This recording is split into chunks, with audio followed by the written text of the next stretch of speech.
బట్టి దేవునికి వందనాలు స్తోత్రాలు తెలియచేస్తున్నాం. గడిచిన నెలంతా కూడా మంచి ఆశించి ఆరోగ్యం ఇచ్చారు. మరొక నెలలో ప్రవేశించారు. నెలంతా దేవుని కృపాక్షేమాలు మన అందరికి ఉండును గాక. దేవుడు అందరు దీవించును గాక. మన కుటుంబాలు దీవించును గాక. అందరి చెల్లి చెప్పు, అందరి చెల్లి చెప్పండి, మనం దేవుడు దీవించును గాక, ఆశీర్వదించును గాక. సో దేవుని వాక్యం విందాం. చదవబడే వాక్య భాగంలో నుంచి ఈ నెలంతా ఈ వాక్యాన్ని ధ్యానం చేద్దాం. యేసుక్రీస్తు ప్రభుల వారు ఈ రాకడ దినాల్లో ఉన్నాం. మనం పాత నిబంధన సంఘం, నూతన నిబంధన సంఘం, క్రైస్తవ ప్రపంచం, యూదా ప్రపంచం, ఇశ్రాయేలు జాతి, యూదా జాతి, క్రైస్తవ జాతి, క్రైస్తవులు అనబడేవారు యేసుక్రీస్తు ప్రభు సన్నిధిలో యేసుక్రీస్తు ఎదుట ఎలాగున్నారు అని సరి చేసుకోవటానికి దేవుడు మనతో మాట్లాడే సమయం ఇది. చదవబడి వాక్య భాగంలో ప్రారంభంలో ఒక మాట ఉంది, చూద్దాం. స్వస్థ చదవండి. యోషియా ఏలనారంభించినప్పుడు 8 ఏండ్ల వాడు అనుంది. ఏషియా ఏలనారంభించినప్పుడు అతడు వయస్సు 8 సంవత్సరాలు. దీని గురించి ఇతని గురించి ఈ నెలంతా ధ్యానం చేద్దాం. ఈ హోషేయ, ఏషియా, హోషేయ, యెషయి అనే పేర్లకి కొంచెం దగ్గర తారతమ్యం ఉంటుంది. దీనిలో ఏషియా అనే వ్యక్తి ఎవరు అంటే మనష్షేకి మనవడు, ఆమోనుకి కుమారుడు. ఈయన హిజ్కియాకు ముది మనవడు. ఎందుకు ఇతనికి 8 సంవత్సరాల వయసప్పుడు రాజ్యకం చేయాలి? 8 ఏళ్ళ కుర్రోడికి ఏం తెలుసుద్ది? 100 ఏళ్ళ కుర్రోడికే ఏం తెలియటిల్లా. 100 సంవత్సరాల వయసున్న వ్యక్తికి మంచేదో చెడేదో తెలియని స్థితిలో భూలోకములో మనుషులందరూ ఉన్నారు. రాజుల, ప్రధానులో, మేధావులో, విద్యావంతులో, విద్య లేనివారు ఎవరైనా సరే 100 సంవత్సరాలు వచ్చినటువంటి వారికి కూడా ఏది మంచో ఏదో చెడో గ్రహించలేని స్థితిలో మనుషులందరూ మానవలోకం ఉంది. అలాంటి పరిస్థితుల్లో ఒక చిన్న బాలుడు 8 సంవత్సరాలు వయసున్న వాడికి ఏమీ తెలియదు. లోక జ్ఞానం లేదు, తెలివి లేదు, ఆలోచన శక్తి లేదు. అలాంటి ఆ వ్యక్తిని దేవుడు అన్నాడు, రాజుగా చేస్తున్నాను అన్నాడు. అతని రాజుగా ఎందుకు చేయాలి, చేయవలసిన అవస్థిత ఏమిటి ఆలోచన చేసే కొన్ని విషయాలు మనం ధ్యానం చేద్దాం. ఎందుకు అతని అవసరత వచ్చిందా అంటే బైబిల్ చెబుతుంది, వాళ్ళ తాతగారు మనష్షే అనే ఆయన హిజ్కియా కొడుకు. హిజ్కియా కాలంలో కూడా ఇశ్రాయేలు జాతి పతనమైపోతే, పాడైపోతే ఇశ్రాయేలీలందరూ దేవుని సన్నిధిని మూసివేస్తే, దేవుని సన్నిధిలో ఆరాధన లేకుండా విగ్రహారాధన ఉంటే, అలాంటి వారందరినీ దర్శించి హిజ్కియా వారి పాపాలేంటో ఎత్తు చూపించి సరిచేయటానికి ప్రణాళిక వేశారు. అప్పుడు అక్కడ ఏముందంటే చూద్దాం. ఆ మాట చూస్తే కానీ ఈ వాక్యం అర్థమవుద్ది. 2వ దినవృత్తాంతములు 29వ అధ్యాయం 7 చదువుదాం. 2వ దిన వృత్తాంతములు 29:7. మరియు వారు హిజ్కియా కాలములో ఇశ్రాయేలీయులు, ప్రధానులు, ఆ దేశంలో ప్రముఖులు అనబడే వారందరూ మంటపము యొక్క ద్వారాలు మూసివేసి, దీపాలు ఆర్పివేసి, పరిశుద్ధ స్థలమందు ఇశ్రాయేలీయులు దేవునికి ధూపము వేయక, దహన బలు అర్పింపకయు.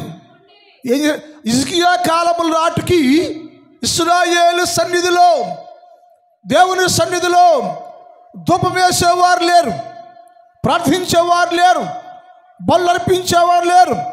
పరిశుద్ధ స్థలమనే దేవుని సన్నిధిలో అక్రమము విస్తరించింది, పాపము పరిగణించింది, పాపము పచ్చలిపోయింది. ఆ స్థలములోకి ఎవరు రాకుండా దాన్ని మూసివేశారో, మూత వేయబడింది. అక్కడ రాయబడింది. ఎప్పుడు హిజ్కియా రాజ్యానికి వచ్చినప్పుడు ఆ పరిస్థితుల్లో హిజ్కియా కూడా ఆ పరిస్థితిని గమనించి ఇది తప్పు, దేవుని సన్నిధిలో బలులు ఉండాలి, ప్రార్థన ఉండాలి, ధూపం ఉండాలి, పరిశుద్ధంగా ఉండాలి, ప్రార్థన చేయాలి. దేవుని సన్నిధి, దేవుని సన్నిధిలో యేసయ్య ఉంటాడు, దేవుడు ఉంటాడు. కాబట్టి ఆ దేవుని సన్నిధి మూసేయకూడదు, పాడు చేయకూడదు. ఎవడో దాన్ని పాడు చేస్తున్నాడని గ్రహించి దాని విషయంలో శ్రద్ధ వహించాడు హిజ్కియా. హిజ్కియా కాలం అయిపోయింది. హిజ్కియా కొడుకు వచ్చాడు, వాడి పేరు మనష్షే. ఈ మనష్షే అనేవాడు తండ్రి దగ్గర ఏమి నేర్చుకోవాలా? మనష్షే అనేవాడు తండ్రి దగ్గర ఏమి నేర్చుకోవాలా? వాడి తండ్రి ఏమో మండపాన్ని పడగొట్టిన వారి గమనించి మండపాన్ని కట్టి తలుపులు తెరిచి ప్రార్థన ఏర్పాటు చేసి ధూపాన్ని ఏర్పాటు చేసి పవిత్ర స్థలముగా మారిస్తే వాడొచ్చి తండ్రి అనుసరించిన మార్గంలో ఏది చేయకుండా వాడు తండ్రి దగ్గర వాడు ఏమి నేర్చుకోవాలా? ఈనాడు ప్రపంచంలో పిల్లలు ఉంటారు, కుటుంబాల్లో తండ్రి మంచి మార్గంలో ఉంటే పిల్లలు అదే మార్గంలో ఉంటారు. తల్లిదండ్రులు ఏ మార్గంలో ఉంటే పిల్లలు అలాగే ఉంటారు. తల్లిదండ్రులు ఎలా భ్రష్టులైపోతే పిల్లలు కూడా అలాగే ఉంటారని బైబిల్లో ఉంది. కానీ మనష్షే అనే ఆయన ఏమయ్యాడంటే తండ్రి దగ్గర హిజ్కియా మార్గంలో నడవక, హిజ్కియా చేసింది ఏది చేయక దానికి వ్యతిరేకంగా నేనే మా బాబు తర్వాత రాజుని, మా నాన్న తర్వాత రాజుని, మా తండ్రి తర్వాత రాజుని అతడు రాజ్యానికి వచ్చాడు. రాజ్యానికి వచ్చినాక ఏమైందో అంటే తండ్రి దేవాలయాన్ని శుద్ధి చేస్తే కొడుకేమో దేవాలయాన్ని మరలా పాడు చేశాడు. ప్రార్థన చేయకోకుండా తలుపులు మూసేసి విగ్రహాలు పెట్టేసి మంటపం పడగొట్టేసి అలాగే తండ్రి చేసిన దానికి వ్యతిరేకంగా మనష్షే దేవునికి వ్యతిరేకమైన కార్యాలు జరిగించాడు. అలా జరిగించడానికి కారణం ఏంటంటే ఆనాటి కాలంలో మనష్షేకి ఏం కావాలంటే ప్రభావం కావాలి, పదవి కావాలి, రాజరికం కావాలి. మా నాన్న తర్వాత నేనే రాజుని అవ్వాలి అనుకుని రాజు అయిపోవడం కోసం దొడ్డుదారిని తొక్కేసి ఒక సమాజాన్ని, ఒక మొట్టాన్ని ఏర్పాటు చేసుకుని ఆ రాజరికం రావటానికి చాలా ప్రణాళిక ఏర్పాటు చేసుకుని మనష్షే రాజు అయ్యాడు. ఆయనకి ఏం కావాలంటే అధికారం కావాలి, రాజరికం కావాలి, పెత్తనం కావాలి, హోదా కావాలి. అందుకోసం అన్ని దారులు మూసేసి దేవుని సన్నిధిలో గలిబిలి చేసేసి దేవుని సన్నిధిని బస్తు పట్టి చేశాడు. అధికారం కావాలి, అధికారం కోసం ఆరాటపడ్డాడే కానీ పదవి కోసం తనుకున్నారే కానీ పదవి కావాలి, అధికారం కావాలి, పెత్తనం కావాలి అనుకుని తన్నుకుంటున్నావే కానీ నీవు పెత్తనం ఉండ లేకపోయినా దేవాలయం బాగు చేసావా? దేవాలయం తీసుకుని నీ గ్రామాన్ని బాగు చేసావా? నీ ఊరిని బాగు చేసావా? సంఘాన్ని బాగు చేసావా? గ్రామంలో క్షేమం ఉందా? పరిశుద్ధత ఉందా? ప్రార్థన ఉందా? కుటుంబాల్లో సహవాసం ఉందా? సమాధానం ఉందా? ఇది ఏమి చేయకుండా సంఘాన్ని, గ్రామాన్ని, గుడిని, దేవాలయాన్ని, రాజ్యాన్ని, ఇశ్రాయేలు దేశాన్ని బాగు చేసే మనసే లేకుండా పదవి కోసం, అధికారం కోసం, పెత్తనాల కోసం పోటీ పడివారు మనష్షే రాజాయను. మనష్షే రాజు అయితే ఏమైందంటే దేశం భ్రష్టమైపోయింది, దేశం పాడైపోయింది, దేవాలయం పాడైపోయింది, దేవాలయం మూతవేయబడింది, విగ్రహాలు జరుగుతుంది, విగ్రహాలు తెచ్చి పెట్టేసారు అక్కడ. కారణం ఏంటి తెలుసా? భక్తి లేకపోవటం, భయం లేకపోవటం, వాక్యం లేకపోవటం, దేవుడి సహవాసం లేకపోవటం. బెవరస్సగా మనష్షే జీవించి అధికారం చేపడితే వారి అధికారంలో దేవాలయం భ్రష్టమైపోయాను. ప్రపంచాల్లోకి వెళ్తే అధికారుల కోసం అనుకుంటున్నారు, అధికారులకు పోటీ పడుతున్నారు, పెట్టల కోసం పోటీ పడుతున్నారు. వాళ్ళు పోటీ పడి వచ్చి ఏం చేశారంటే దేవాలయంలో అక్రమం చేస్తున్నారు. ఎవడో నీతిమంతులు భూలోకంలో అందరు అక్రమగారులే, నేను కరెక్టు, నేను మంచివాడిని, దేవుణ్ణి అని చెప్పే దేవుని సమయంలో ఎవరు లేరు. అందరూ ఒకే కోవచ్చేందో పాపపు సంతానం. మనం నేను ఇరది చేస్తా, నేను పొడి చేస్తా అంటే అయ్యే పనులు కాదు. అదే అన్నాడు, మా నాన్న చేయలేదు, నేను చేస్తా అని చెప్పాడు. ఏం చేసావయ్యా మనిషి అంటే, అతను ఏళ్ళనిచ్చినప్పుడు 10 యెరూషలేములు అతడు ఇశ్రాయేలు ఎదుట నుంచి యెహోవా వెళ్ళగొట్టిన అన్యజనులు చేసిన ఏ క్రియలు మొత్తం చేశాయంట. ఎక్కడ? యెరూషలేము దేవాలయంలో, పరిశుద్ధ దేవాలయంలో ఏమైందంటే వారి పెట్టడం వలన పరిశుద్ధత కోల్పోయింది. మా నాన్న చేయలేదు సరిగా, ఇసుక సరిగా పని చేయలేదు, నేను చేస్తా అన్నాడు మనిషి. వాళ్ళ నాన్నకంటే భ్రష్టత అయిపోయింది. వాళ్ళ నాన్నకంటే భ్రష్టత అయిపోయింది. సగం వాళ్ళ నాన్న బెటర్ ఇచ్చాడు, ఇసుకే బెటర్ ఇచ్చాడు. మనం ఏనుకుంటుంటే నేను వస్తే, నేను నాయకుడిని అయితే, యజమాని అయితే, రాజునైతే చేసేస్తా అంటున్నావు. ఇక్కడ ఏమైందంటే హిజ్కియా కంటే అన్నులను అనుసరించి హేయముగా జరిగింది. మీ అందరిలో హేయంగా యెరూషలేము దేవాలయంలో హేయమైన వస్తువులు తెచ్చి పెట్టి దేవునికి అవమానకరంగా ఎవరికి వాళ్ళు నేను గ్రేట్ నేను గొప్ప అనుకుని యెరూషలేము దేవాలయానికి భ్రష్టత్వం సంభవించేలా చేశారు. ఆ దేవుడు చూశాడు ఆయన. అరే మనిషి ఏంటి ఇలా తయారైపోయాడు, ఇలా పాడైపోయింది, యెరూషలేము పాడైపోయింది, విగ్రహాలు వచ్చేసింది. ఆడు హిజ్కియా ఏ విగ్రహాలు పడగొట్టాడో అదే విగ్రహాలు తెచ్చిపెట్టాడు. ఇక్కడ తప్పు కదా, నా నామానికి అవమానం కదా అని అతను మరలా మనుష్య మీద నొచ్చుకుని మనుష్య అధికారాన్ని దేవుడే తొలగించేసాడు.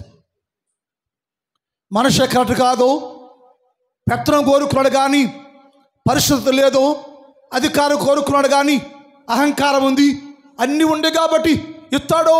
ఇశ్రాయేలు మీద రాజుగా పరిపాలించడానికి అర్హత లేదని అతను తొలగించేసి అతను కుమారుణ్ణి మరలా రాజుగా చేసి అతని పేరు ఆమోను.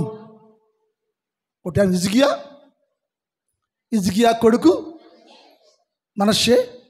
మనష్షే కొడుకు ఆమోను. ఆమోను రాజుకు వచ్చాడు. ఆయన చేశాడు ఆమోను ఆయన వచ్చాడే అతడు తండ్రి అయిన మనిషి చేసినట్లు యెహోవా దృష్టికి వాళ్ళ నాన్న ఎలా చేశాడో అలాగే దేవుడేమో మనుష్య సరిగా చేయలేదయ్యా, మనుష్య సరిగా చేయలేదు, ఆడు మంచోడు కాదయ్యా, ఆడు చెడ్డోడయ్యా, ఆడంత విగ్రహాలు చేయి పెట్టాడని అనుకుని వాడిని తొలగించి ఆమోన్ని రాజుగా చేస్తే అతను కూడా ఏమయ్యాడంటే తండ్రి వలే సన్నిధిలో యెరూషలేములో దేవాలయంలో రాజ్యంలో అన్ని స్థలాల్లో విగ్రహాలు పెట్టేశాడు. పాపం ప్రభుత్వం చేస్తూ ఉంది. మనుష్య కంటే ఘోరాతి ఘోరముగా ఇతర ప్రభుత్వం ఉంది. దేవుడేమో మంచి చేస్తాడు అనుకున్నాడు, మేలు చేస్తాడు అనుకున్నాడు కానీ ఆమోను మనుష్య కంటే ఘోరాతి ఘోరంగా తండ్రిని అనుసరించకుండా తండ్రి చేసే దానికంటే రెట్టింపు అపవిత్రత దేవుని సన్నిధిలో జరిగించి యెరూషలేము దేవాలయాన్ని, యూదా జాతిని, యెరూషలేము ప్రజలను అంటే ఇశ్రాయేలు జాతి అంతటిని వాడు భ్రష్టత్వం చేశాడు, పాడు చేసేసాడు. ఎలా పాడు చేశాడు అంటే ఆ దేశం అంతా విగ్రహాలు వచ్చేసింది, ఆ దేశం అంతా మంటపాలు మూసేయబడ్డాయి, ఆ దేశం అంతా అందరూ ఆమోన్లాగానే పెత్తనం చేసేవారు బయలుదేరేటప్పటి నుంచి తగ్గించుకుని ఒక్కడు కూడా లేకుండా పోయాడు. ఆ తగ్గింపు లేని కారణం చేత దేవుని సన్నిధి అల్లకల్లోలంగా మారిపోయి పవిత్రత పరిశుద్ధత ప్రార్థన లేకుండా దౌర్భాగ్యంగా ఆ స్థితి ఆ దేశం ఇశ్రాయేలు దేశం అంతా పాడై భస్మైపోయింది. కారణం ఏంటయ్యా? ఆమోను కాలంలో యెరూషలేము దేవాలయం విగ్రహారంతో పాపంతో తిరుగుబాటుతోటి అవటానికి కారణం ఏంటి? ఆ తా సరిగా చేయలేదు, వాళ్ళ నాన్న సరిగా చేయలేదు, ఈ అబ్బాయిని సరిగా చేస్తానని ఎన్నుకుంటే తెస్తే ఇతను అతనికంటే దౌర్భాగ్యంగా చేస్తూ ఉన్నాడు. ఇశ్రాయేల్ సంఘం, ఇశ్రాయేల్ రాజ్యం, ఇశ్రాయేల్ దేవులు పాడైపోతుంది. ఏంటి కారణం అంటే దేవుడు చెప్పాడు, ఆమోను హృదయము దేవుని ఎదుట సరిగా లేదు. హృదయాలు దేవుని ఎదుట సరిగా లేని వారు అధికారం చేస్తే పెత్తనానికి వస్తే పెత్తనం చేస్తే భ్రష్టత్వం సంభవించును. భ్రష్టత్వం సంభవించింది అక్కడ. ఎందుకయ్యా అంటే ఆమోను హృదయము దేవుని ఎదుట సరిగా లేదు. అదే మాట పేతురు చెప్పాడు ఒక ఆయనతోటి. సిమియోను అనే ఒక విశ్వాసికి భక్తునితో పేతురు మాట్లాడాడు. పేతురు బోధ చేస్తుంటే అందరి మీదకి పరిశుద్ధాత్మ వచ్చేసింది. అందరూ భాషల్లో మాట్లాడుతున్నారు. సిమియోనుకి భాష రాలేదు, ఆత్మ రాలేదు, పరిశుద్ధాత్మ కూడా లేదు. సిమియోను వచ్చాడు, పేతురు పైనే ఉన్నాడు, కిందకు దిగల. వచ్చేసి, అయ్యా నాకు ఆత్మ రాలేదయ్యా, వాళ్ళందరికీ ఆత్మ వచ్చింది, ఇగో డబ్బులు తీసుకుని నాకు కూడా ఆత్మ వచ్చేలాగా చెయ్యయ్యా అన్నాడు. ఆయన చెప్పాడు, ఆత్మ నీ హృదయము. పేతురు అన్నాడు, అబ్బాయి ఈ సిమియోను ఎవరు తెలుసా? ఈ సిమియోను ఎవరో తెలుసా? రక్షణ పొందాడు, బాప్తిస్మం పొందాడు, బలలో పాల్గొంటాడు, అతను పాస్టర్ గారితో సహవాసం చేస్తున్నాడు, నిత్యం దేవుని సన్నిధిలోనే ఉంటాడు. కానీ ఆత్మహరుకుడు కాదు, ఆత్మ పొందే అర్హత లేదు.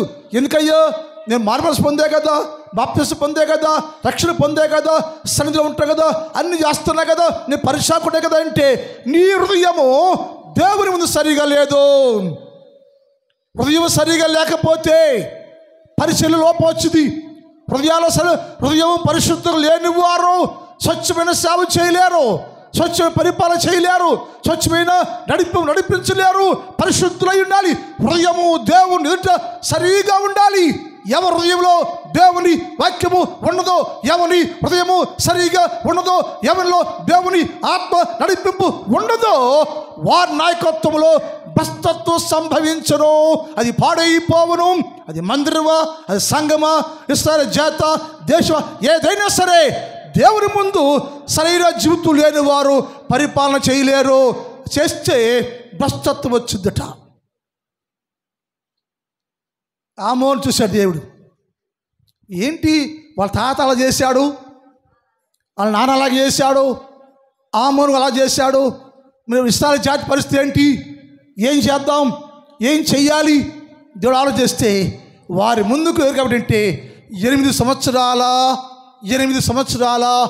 బాలుడుగా ఉన్నటువంటి యోషియా కనపడిను. చూసారా, పెద్దోళ్ళు పనిరాలో పెత్తనం చేయడానికి, బాగు చేయడానికి, మేధావులు పనిరాలో బాగు చేయడానికి.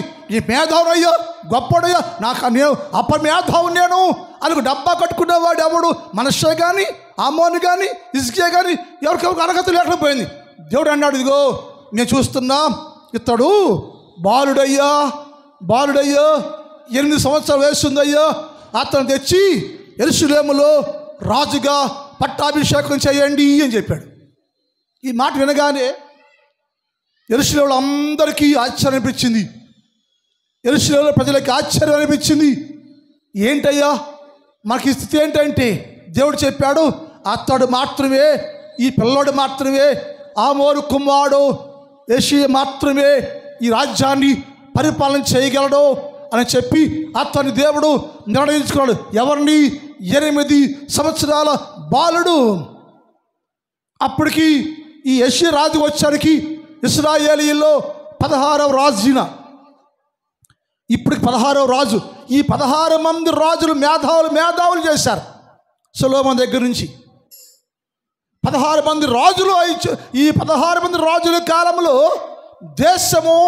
ఇశ్రాయేల్ దేశము భ్రష్టత్వం అయిపోయింది. ఇప్పుడు సరి చేయబడాలి,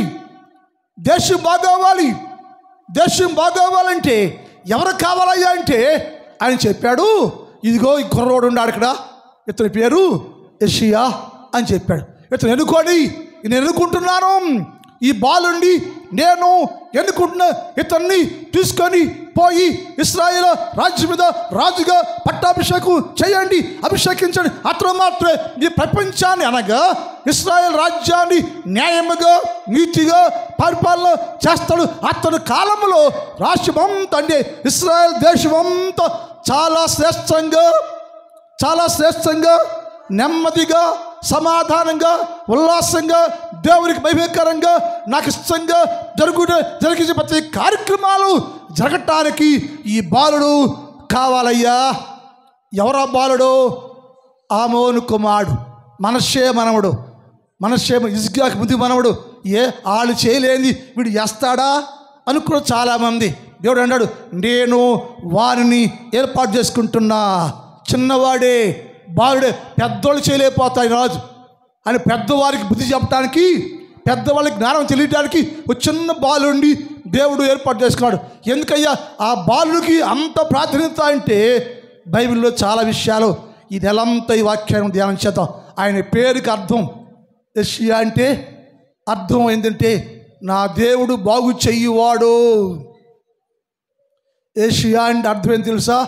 దేవుడు బాగు చేయువాడు. అతను ఎందుకు ఎన్నుకున్నావయ్యా నువ్వు అంటే అతను మాత్రమే ఇశ్రాయేల్ జాతిని, ఇశ్రాయేల్ రాజ్యాన్ని, ఇశ్రాయేల్ ప్రజలందరినీ బాగు చేయగలడు. పాడైపోయింది, నష్టమైపోయింది, చెడిపోయింది, అక్రమము విస్తరించింది, అన్యాయం విస్తరించింది, పాపం పరిపక్వమైపోయింది, పాపమే ప్రభుత్వం చేస్తుంది. అవన్నీ తీసివేసి పరిశుద్ధ సంఘముగా పరిశుద్ధమైన ఇశ్రాయేల్ జాతిని పరిశుద్ధంగా ఉంచటానికి ఎవరు కావాలంటే 8 సంవత్సరాలు వయసున్న బాలుడు. ఈ అబ్బాయి ఎప్పుడు రాజుగా తెలుసండి? యేసుక్రీస్తు ముందు అనగా క్రీస్తు పూర్వము 31వ సంవత్సరము ఆయన అంటే యేసుక్రీస్తు ప్రభువు వారు పుట్టక ముందే క్రీస్తు పూర్వం 31వ సంవత్సరంలో యెషయా రాజుగా ప్రమాణ స్వీకారం చేసి పట్టాభిషేకం పొందుకొని రాజుగా అతను పరిపాలన చేయడం ప్రారంభించాడు. ఏంటయ్యా ఆయన పేరంటే యెహోవా బాగు చేయవాడు. ఈ యెషయా ఏం చేస్తాడయ్యా? దేన్ని బాగు చేస్తాడయ్యా అంటే ఆయన పేరు తగ్గట్టుగానే మన పేర్లు ఉంటాయి, జీవితం ఉండదు. పేరు తగ్గ జీవితంలో ఉండవు. కానీ అతని పేరుకి అర్థం ఏంటంటే యెహోవా బాగు చేయువాడు. ఈయన బాగు చేస్తాడయ్యా.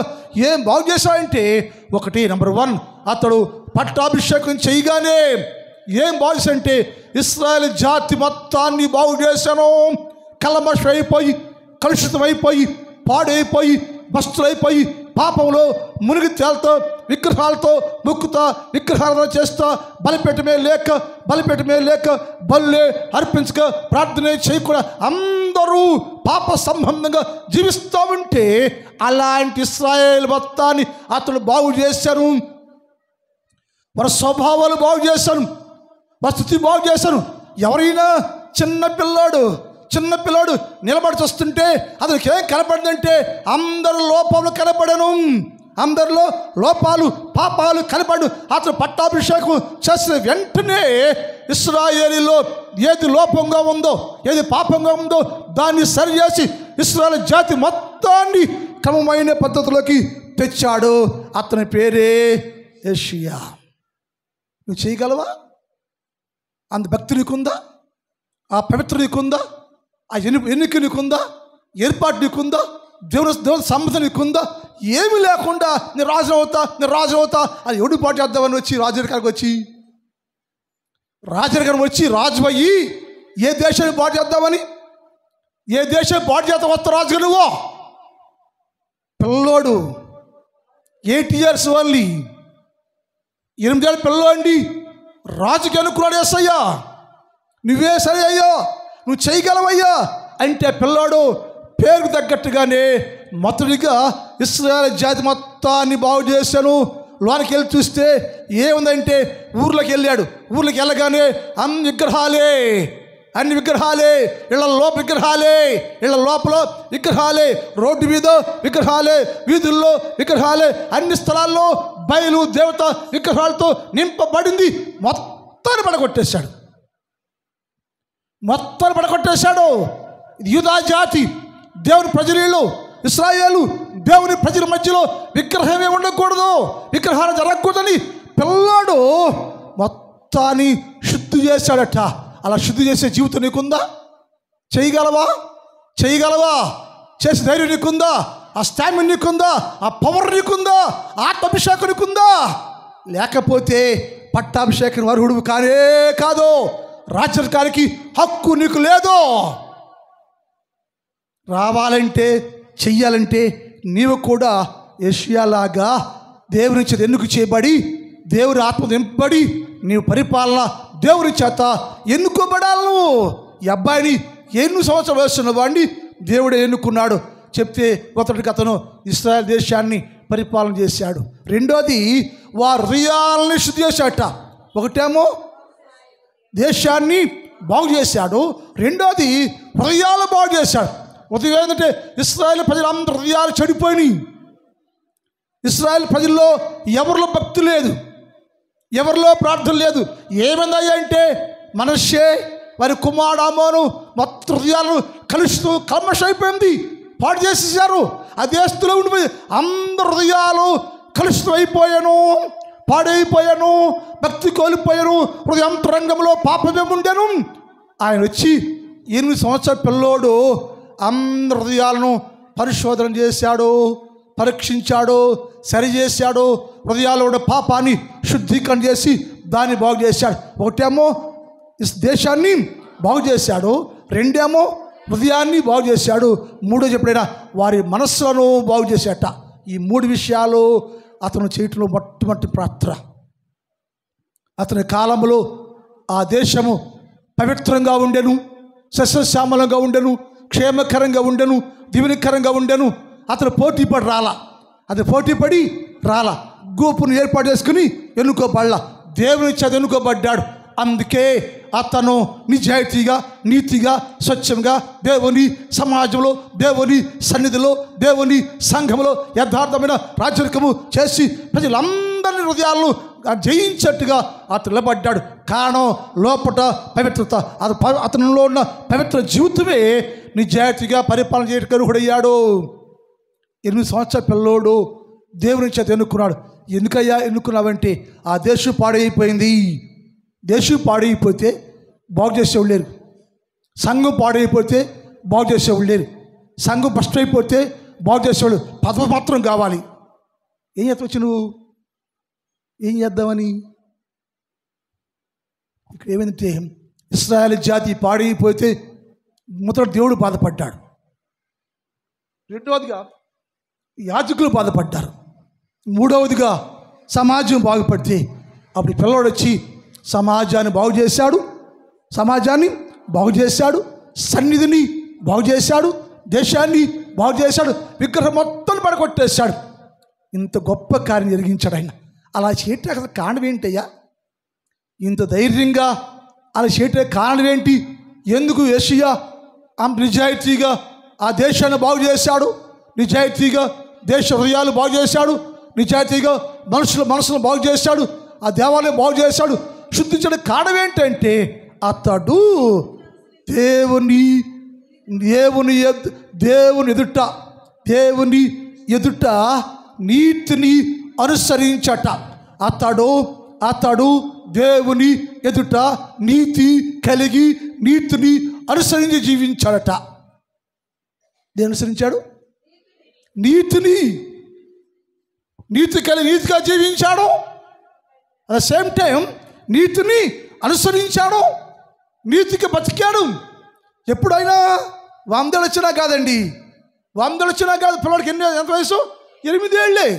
8 ఏళ్ళ పిల్లాడు, 8 సంవత్సరాల పిల్లాడు యెహోవా దృష్టికి, యెహోవా కళ్ళ ముందు ఎలా ఉండంటే అతడు నీతిగా ఉన్నాడు, నీతిని అనుసరించాడు, అందుకే రాజు అయ్యాడు. నీకు నీతి లేకుండా, న్యాయం లేకుండా, ఏమి లేకుండా, నీతిని అనుసరించుకోకుండా లోకాన్ని పాపాన్ని అనుసరించే జీవితం కలిగి ఉంటే నువ్వు ఎలా రాజు అవుతావయ్యా? ఏ రాజ్యానికి రాజు అవుతానేమో, ఎవరు పరిపాలన చేస్తావు? రైట్ ఎవరు వచ్చారు నీకు?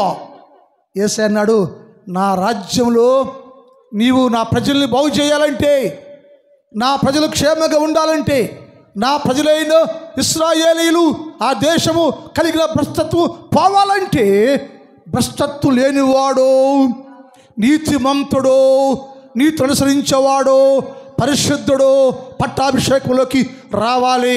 అప్పుడే ఆ దేశం బాగు చేయబడింది. మనం గమనించాలి, జీవితాల్లో మన కుటుంబాలకు క్షేమంగా ఉండాలంటే కుటుంబ యజమాని గారు నీతివంతుడుగా ఉండాలి, నీతి అనుసరించేవారుగా ఉండాలి, యెహోవా దృష్టికి నీతిని జరిగించే వారుగా మనం ఉండాలి. అది లేకపోతే కుటుంబాన్ని పరిపాలన చేయలేవు. నీవు రాజు అయింది పిల్లోడు, 8 సంవత్సరాల పిల్లోడు ఎలా ఉన్నాడంటే అతడు నీతి కలిగి నీతిని అనుసరించే వాక్యం అతడు యెహోవా దృష్టికి ఎవరి దృష్టి కంట మనుషుల ముందు కాదు. మనుషులండి అప్పుడే మెచ్చుకుంటారు, అప్పుడే ద్వేషిస్తారు, అప్పుడే ప్రేమిస్తారు, అప్పుడే పడేస్తారు. మనుషులు నమ్ముకుని బాగుపడేవాడు భూలోకులు ఎవరు లేరు.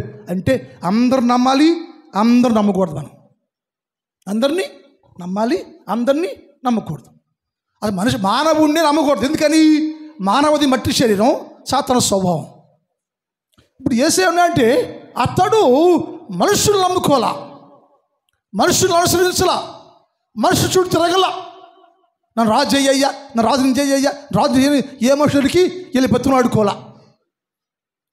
అతడు దేవుని ముందు నీతిగా ఉంటే, అతడు దేవుని దృష్టికి నీతిని అనుసరించి నడుస్తూ ఉంటే, ఆ నీతి జీవితం, నీతి ప్రవర్తన, నీతిగా జీవించే జీవితం దేవునికి ఇష్టమైతే ఆ దేవుడే వానిని చిన్న పిల్లోండి రాజరికాన్ని ఎంపిక చేశాడు.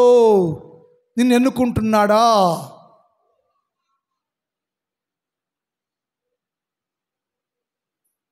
దేవుని చిత్తానుసారం జీవించాలి. మనం వాక్యములో వ్రాత మరము, భాషా మరము, బొమ్మల మరము, లెక్కల మరము, అంకె సంఖ్యల మరము ఉంటుంది. ఈ మర్మలు అర్థం కాకపోతే చెప్పే బోధ అపార్థంగా మార్చబడుద్ది, చెప్పే సందేశాలు అపార్థం అయిపోతాయి. కారణం ఏంటి? నీకేం తెలియదు కాబట్టి. ఈ 5 మర్మాలు బోధించో తెలియాలి, వినే మీకు కూడా తెలియదు. తెలిస్తేనే వాక్య సారాంశం ఏంటో అర్థమవుద్ది మనకి. అది తెలియనప్పుడు ప్రతి మాట, ప్రతి పళ్ళు అపార్థంగానే మిగిలిపోద్ది. ఏమనంటే అతడు నీతిని అనుసరించాడయ్యా, నీతిగా ఉన్నాడయ్యా, నీతి కలిగి ఉన్నాడయ్యా, నీతిమంతుడు కనుక నేను అతన్ని రాజుగా అభిషేకం చేస్తున్నాను అని చెప్పాడు. 18వ కీర్తన 20 చూద్దాం. 18వ కీర్తన, టైం అయిపోతుంది త్వరగా. 18వ కీర్తన ఒకటి చదవండి. నా నీతిని బట్టి, నేను నీతిగా ఉన్నాను కనుక యెహోవా దేవుడు నాకు ప్రతిఫలం ఇచ్చాను. ఆయనే నన్ను రాజుగా చిన్న వయసులో పట్టాభిషేకం చేశాను. నేను నీతిగా ఉన్నాను కనుక నా నీతిని బట్టి అతడు నాకు ప్రతిఫలము ఇచ్చాను. నా నిర్దోషత్వాన్ని బట్టి నాకు ప్రతిఫలం వచ్చిందట. యెషీలో ఏముందంట? రాజవటానికి ఒకటేమో నీతి ఉంది, రెండేమో నిర్దోషత్వం ఉంది. నీతి నిర్దోషత్వం కలిగినందువల్ల దేవుడు వానికి చిన్న వయసులో పట్టాభిషేకం చేశాడు. క్రైస్తవులారా, యేసుక్రీస్తు బిడ్డలుగా జీవించే మనము దేవుని దృష్టిలో ఎలా ఉండాలి అంటే నీతిగా ఉండాలి, నిర్దోషత్వం కలిగిన వారిగా ఉండాలి. మన లోపల నీతి ఉండాలి, లోపల నిర్దోషం ఉండాలి. దోషం, కపటం, మోసం అనేది లేకుండా నీతిని అనుసరించి జీవించే జీవితాన్ని కలిగిన వారుగా నువ్వుంటే నిన్ను నా దేవుడు ఎన్నికలో ఏర్పాటు చేయబడతావు. ఎన్నికలో ఏర్పాటు చేస్తాడు దేవుడు నిన్ను. యెషయా అనే పేరుకి అర్థం ఏంటంటే ఒకటి బాగు చేయవాడు. ఏం బాగు అంటే దేశాన్ని, హృదయాలను, మనస్సులను బాగు చేసి పరిపూర్ణ ఆరాధన జరిగించాడు. అలా జరగటానికి కారణం ఏంటంటే అతడు దేవుని ఎదుట నీతి మంతుడిగా, దేవుని ఎదుట నిర్దోషత్వం కలిగి జీవించినందువలన అతని జీవితంలో శ్రేష్టమైన ఫలములు ఫలించాడు, శ్రేష్టమైన అనుభవాలు ఉన్నాడు అని లేఖనాలు రాయబడింది. అంటే మనం ఏం చేయాలంటే మనం కూడా నీతిని అనుసరించేవారుగా ఉండాలి. 86వ కీర్తన 11 చదువుదాం. 86వ కీర్తన 11 వచ్చి చదువుదాం. 86 యెహోవా, ఈ భక్తుడు అన్నాడు, యెహోవా నేను నీ సత్యమును అనుసరించి నడుచుకున్నట్లు నీ మార్గాల్లో బోధించయ్యా. నేను నీ సత్యాన్ని అనుసరిస్తేనే, నీతిని అనుసరిస్తేనే, నీతిగా జీవిస్తేనే, సత్య సంబంధిగా ఉంటేనే ఏదైనా విజయాన్ని చేయగలనయ్యా. నీతి లేకుండా, నిర్దోషత్వం లేకుండా, సత్యాన్ని అనుసరించుకోకుండా, సత్యమును అనుసరించకుండా నేను లోకాన్ని, మనుషులను అనుసరిస్తే నా జీవితం నీకు ఇష్టకరంగా ఉండదయ్యా. అందుకని నీ సత్యాన్ని, నీ నీతిని, నిర్దోషత్వాన్ని కలిగి నీ సత్యాన్ని అనుసరించే జీవితాన్ని నా దయచేయ్యో, బోధించయ్యో, నేర్చుకుంటాను. ఆ మార్గము ఎలా ఉంటుందో, నీతి సత్యము అనే దేవుని మార్గము ఎలా ఉంటుందో నా నేర్పిస్తే నేను నేర్చుకుని అందులో స్థిరంగా ఉంటానయ్యో. అప్పుడు నేను రాజరికానికి అర్హుడు అవుతానయ్యా అని చెప్తే అతనికి ఆ 2 గుణాలు అతనిలో ఉన్నందువలన దేవుడు వారిని రాజుగా పట్టాభిషేకము చేశాడు, రాజుగా అభిషేకించాడు. ఎప్పుడు అతను రీతిగా ఉన్నాడయ్యా? ఎప్పుడు రీతిగా ఉన్నాడు? మరి నీకెన్నేళ్ళు? 40 100 వాళ్ళు ఉండరు మన ఊళ్ళో. మరి 100 వయసు ఉన్న వాళ్ళు నీతిని అనుసరిస్తున్నారా? 8 ఏళ్ళ పిల్లలకి ఏంటి దాని ప్రత్యేకత ఏంటి? 8 సంవత్సరాల పిల్లోడు అంటే ఆడికి ముక్కుపాలు కూడా తెలియదా? ఏం మంచి చెడు తెలియదా? 8 సంవత్సరాల పిల్లోడికి ఏం తెలుసా? ఏం తెలియదు. మరి 8 సంవత్సరాలు తెలియని వయసులో పిల్లోడికి ఏమి తెలియని వాడు ఎలా ఉన్నాడంటే నీతిగా ఉన్నాడట, నిర్దోషంగా ఉన్నాడట, దేవుడికి ఇష్టంగా ఉన్నాడంట. మరి నువ్వెందుకుంటున్నా 100 ఏళ్ళు పైబడ్డా నీకు నీతి ఏది? నిర్దోషతం ఏది? సత్యం ఏది? భక్తి ఏది? ప్రార్థన ఏది? నీకేం తెలియదే? ఎందుకు తెలియట్లా? వాడికేం తెలిసింది? మన జీవితాల్లోకండి నేర్చుకోవాలి. ఇది అన్నాడు, సత్యాన్ని అనుసరించుతూ నేర్పయ్యా.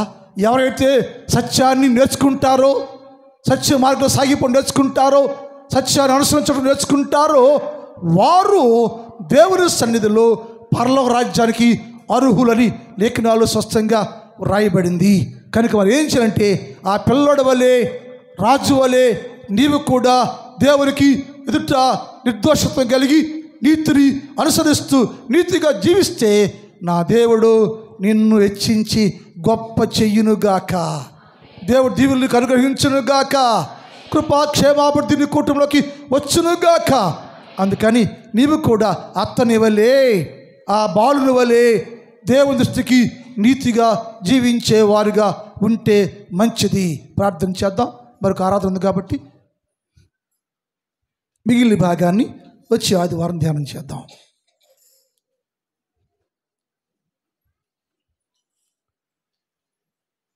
ముక్కరించండి. ఒక్క నిమిషం మోకరించాలి. ఒక్క నిమిషం మోకరించమ్మా. చిన్న ప్రార్థన చేద్దాం. ఒక్క నిమిషం. దేవా, నేనయ్యా విశ్వాసిని, ప్రార్థనా జీవితం కలిగి ఉన్నానయ్యా. నేను ఎదుటయ్యా నిర్దోషంగాను